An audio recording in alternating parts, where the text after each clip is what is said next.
हर हर महादेव, जय भोलेनाथ। नमस्कार, मैं साधना पांडे मार्गदर्शन पे आपका स्वागत करती हूँ। दोस्तों, आज मैं बिल्कुल सरल विधि अक्षय तृतीया की पूजा की बताने जा रही हूँ और आपसे विश्वास दिलाती हूँ कि ऐसा आपको लगेगा कि जैसे आप वीडियो देख रहे हैं, बिल्कुल उसी भांति आपको समझाऊंगी। और हाँ, जो लोग ये रोते रहते हैं ना घर में बरकत नहीं है, साल में 2 ऐसी पूजाएं होती हैं जो कायदे से सही तरीके से कर लिया जाए तो माँ लक्ष्मी की कृपा उस परिवार पे बरसती ही बरसती है। कितनी बरसती है वो अपने कर्तव्य और अपने कर्म पे निर्भर है, लेकिन ऐसा नहीं है कि ये पूजा खा ली जाए। वो 2 पूजा है, एक दिवाली की और एक अक्षय तृतीया की, क्योंकि ये गर्मियों की दिवाली और धनतेरस भी कही जाती है। तो आइए एकदम सरल विधि मैं आपको बताती हूँ। इसे आप अपने घर के मंदिर में भी कर सकते हैं और अलग से चौकी लगा करके भी आराम से कर सकते हैं।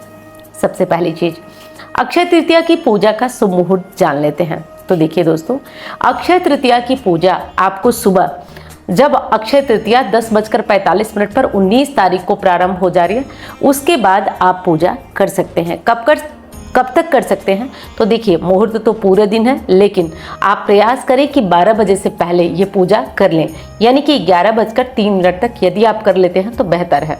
बाकी मुहूर्त पूरे दिन है। अब कैसे पूजा करेंगे वो बताती हूँ। सबसे पहले तो देखिए, माँ लक्ष्मी की पूजा है तो प्रयास करें कि आप उत्तरमुखी होकर पूजा करेंगे, क्योंकि लक्ष्मी नारायण दोनों की पूजा होती है। तो कोशिश करें कि आसन ऐसा बिछाएं कि उत्तर की तरफ, या उत्तर की तरफ करने में दिक्कत है तो आप पूरब की तरफ मुंह करके और भगवान की पूजा करिए। पूजा से पहले कुछ सामग्री की आवश्यकता होती है। जैसे देखिए, एक कलश रखना है।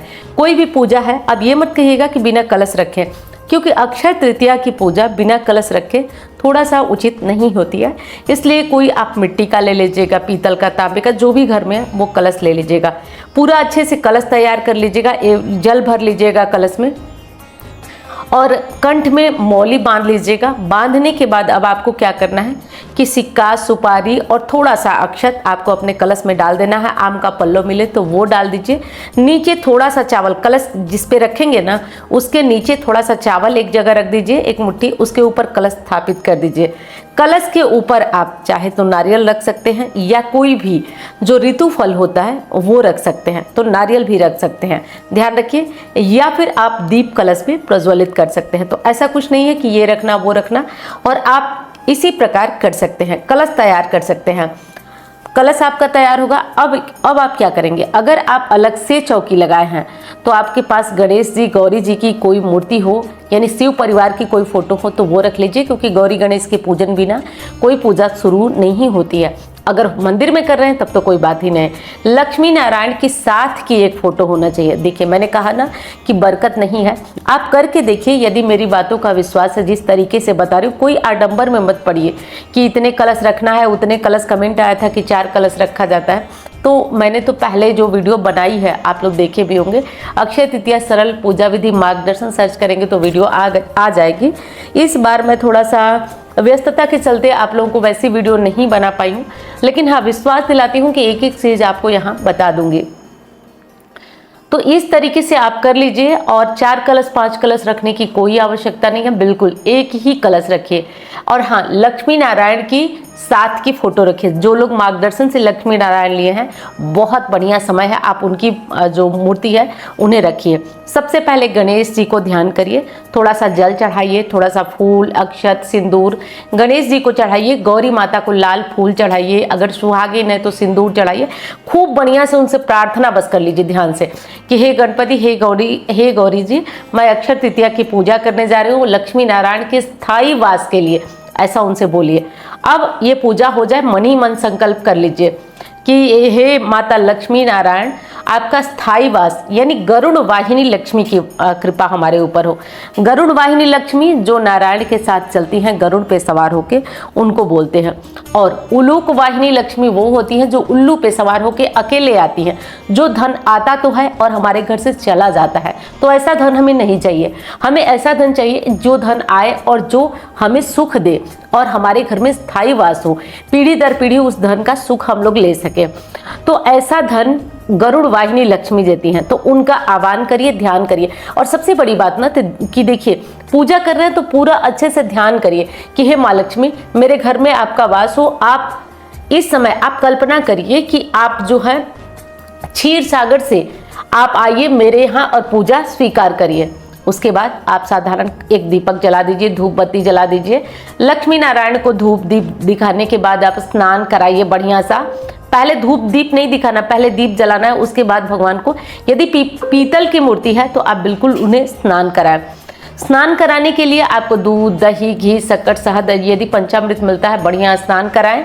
स्नान कराने के बाद अब आपको क्या करना है कि भगवान को पोंछ दीजिए, इत्र लगा दीजिए, वस्त्र कोई है तो चढ़ाइए, नहीं तो कलावा चढ़ा दीजिए। फूल है, कमल का फूल विशेष होता है, तो आज आप माँ लक्ष्मी को यदि व्यवस्था है तो आज अर्पित करें। भगवान विष्णु जी को पीले फूल अर्पित करें। और आज अक्षय तृतीया है, बहुत ही शुभ दिन माना जाता है। युगादि तिथि भी इस दिन को कहा जाता है। तो यदि हो सके, व्यवस्था है, तो आप अपने घर में कुछ भी मीठा टाइम है तो बना लीजिए। मीठे में विशेषकर आप खीर बना करके लक्ष्मी नारायण को भोग लगा सकते हैं, या कोई भी मीठा भोग या बाजार का मीठा भी खरीद के आप लगा सकते हैं। भोग लगा दिए, उसके बाद आप जो उपाय मैं वीडियो में बताई हूँ, इससे पहले जो वीडियो गई है उस वीडियो को देखिए, और उसमें जो उपाय बताई हूँ वो वाला वो करिए। और हाँ, कोई उपाय नहीं कर पाते हैं तो आप कनकधारा स्तोत्र, श्री सूक्तम या माँ लक्ष्मी के किसी भी मंत्र का जप आप कर लीजिए। इस तरह से करके बस लक्ष्मी नारायण की आरती कर लेना है, आसन के नीचे जल गिराना है और उठ करके अपना जो जरूरी कार्य है वो सब जरूरी कार्य करना है। इस तरीके से करना है।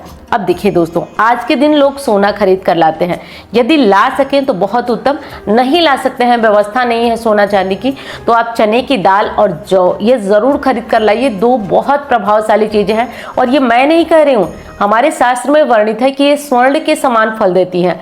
हो सके तो इन दोनों चीजों का दान करिए, ठीक है। अब दान की बात आई है तो कुछ लोग अक्षय तृतीया का जो कलश होता है उसे भी दान करते हैं, लेकिन ये कोई लेगा नहीं, बहुत मुश्किल होगा। इसलिए आप जो दो चीजें बताई हूँ वो दान कर दीजिए, कुछ अन्न दान कर दीजिए, कुछ पैसे वगैरह आप दान कर दीजिए। अब सोना खरीदने के शुभ मुहूर्त के बारे में बात कर लेते हैं। तो देखिए दोस्तों, कुछ लोग 20 तारीख को मनाएंगे, कुछ 19 को, लेकिन मैंने अपनी एक वीडियो में स्पष्ट भी किया है कि 3 घड़ी की तृतीया तिथि मिल रही है हमें 19 तारीख को, इसलिए सर्वश्रेष्ठ तिथि 19 अप्रैल को है। 19 अप्रैल को सोना खरीदने का शुभ मुहूर्त 10:45 से 1 तक है। वैसे एक चीज समझिए, पूरे दिन तृतीया तिथि है तो आप इसे खरीद सकते हैं, पूरे दिन या रात में भी, कभी भी।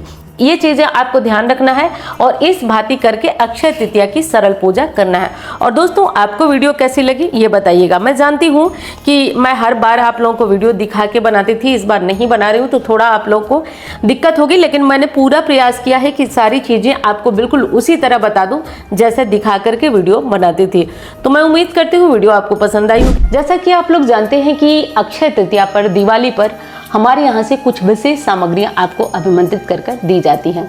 चाहे तो वो, इसमें होता क्या है कि पूरे दिन और रात की मेहनत कभी बेकार नहीं जाती है, और विशेषकर ब्राह्मणों के द्वारा ये चीज़ें मंत्रों की शक्ति से अभिमंत्रित कराई जाती है, और जैसे ही वो आपके घर में जाती है अपना प्रभाव दिखाना प्रारंभ कर देती है। और ये अपना प्रभाव इस हद तक दिखाती है कि आप समझ जाते हैं कि इसमें कोई तो जादू, कोई तो शक्ति है। इस बार यंत्रराज श्रीयंत्र को कहा जाता है, यंत्रराज श्रीयंत्र अभिमंत्रित होने जा रहे हैं। यंत्रराज में देखिए, इसमें एक विशेष चीज, कोई भी चीज मैं आपको देती हूँ तो पहले उसे आजमा कर खुद रख लेती हूँ, और तब उसके बाद वो चीजें आप तक पहुँचती हैं। विशेषकर पारा, जो कि पारद कहा जाता है कि ये साक्षात शिव जी का अंश है। मैं यहाँ बताऊंगी नहीं कि कौन सा अंश है, आप लोग, क्योंकि हर चीज वीडियो में बता पाना थोड़ा मुश्किल है। शिव जी का अंश है, और माँ लक्ष्मी, शिव स्वयं माँ लक्ष्मी को वरदान दिया था कि तुम जहाँ मेरी पूजा होगी, जहाँ मेरे स्वरूप में तुम्हें पूजा जाएगा, वहाँ तुम्हारा वास होगा, साक्षात निवास होगा। ऐसा शिव जी ने माँ लक्ष्मी को वरदान दिया था। तो जहाँ भी ये शिव का अंश, पारद का श्रीयंत्र विराजमान होता है, उस घर में साक्षात माँ लक्ष्मी की कृपा बरसती है। चूँकि ये थोड़ा महंगा होता है, तो ये महंगा आता ही है, मैंने बताया ना आपको, ये महंगा आता ही है, और बाकी इसके पूजन, अभिमंत्रित करने का खर्च भी होता है।